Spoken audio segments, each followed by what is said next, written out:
Berhentilah menjadi hakim atas hidup orang lain. Berhentilah mengadili orang lain. Kadang-kadang kita menjadi begitu keji, kita dengan sangat keras menuding orang lain dengan tutur kata kita, dengan cerita kita, dengan sometimes mungkin merupakan fitnahan. Kadang-kadang adalah gosip. Dan Anda bayangkan apa yang Anda tuturkan itu tak mungkin Anda tarik kembali.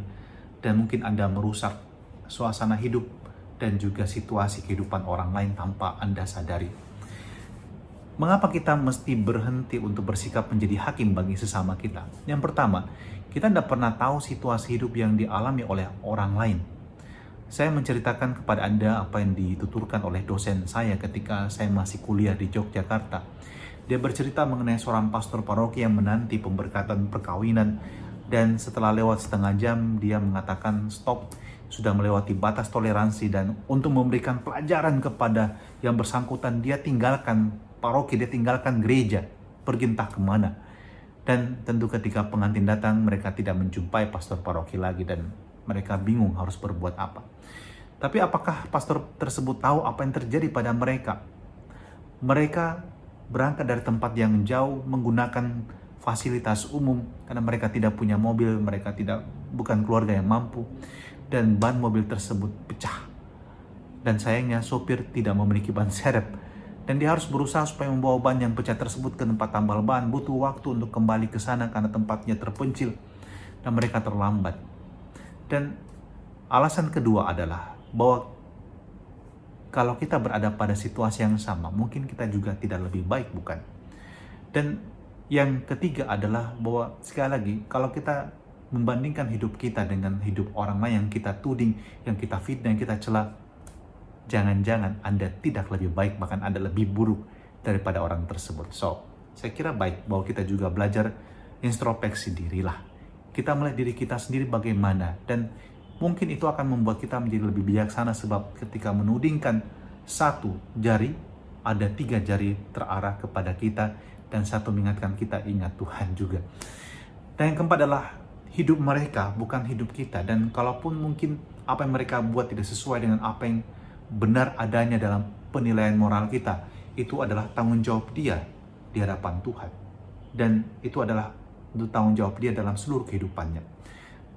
Dan yang terakhir adalah yang saya mau katakan, kita mesti berhenti untuk juga mengadili orang lain, karena kita juga tidak suka diadili, bukan? Saya kira sangat wajar dan normal Anda merasa bahwa Anda juga tidak suka untuk difitnah, Anda tidak suka digosipin, Anda tidak suka apa yang terjadi dalam hidup Anda itu menjadi bahan omongan semua orang. Dan kalau Anda tidak mau seperti itu, jangan mengadili orang lain. Dalam perikop Injil hari ini, Yesus berkata, jangan menghakimi supaya kalian tidak dihakimi.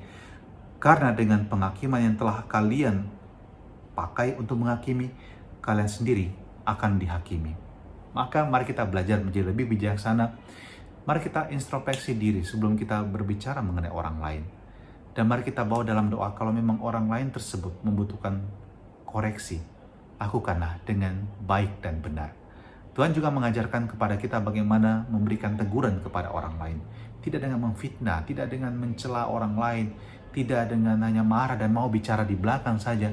Anda panggil dengan penuh persahabatan dan berkata kepadanya tentang apa yang ingin Anda sampaikan. Dan dengan rahmat kebijaksanaan ini kita tentu dapat membangun situasi hidup bersama menjadi lebih baik lagi. Tuhan bantu kami untuk berhenti menjadi pengadil dan hakim untuk orang lain. Sebab kami juga sadar bahwa kerap kali hidup kami tidaklah lebih baik. Dan bantu kami untuk membangun hidup orang lain dengan cara yang tentu lebih bijaksana pula. Dan semoga kami pun belajar untuk semakin memperbaiki diri kami. Jika kami memandang hidup orang lain seperti itu, kami belajar, kami tidak ingin menjadi seperti itu, dan kami ingin menjadi orang yang lebih bijaksana, tekun berbuat baik, dan lepas dari cacat celah yang mengganggu kehidupan bersama. Dan berkatilah kami dalam nama Bapa dan Putra dan Roh Kudus. Amin. Selamat memulai pekan yang baru dengan semangat yang baru. Tuhan memberkati kita semua.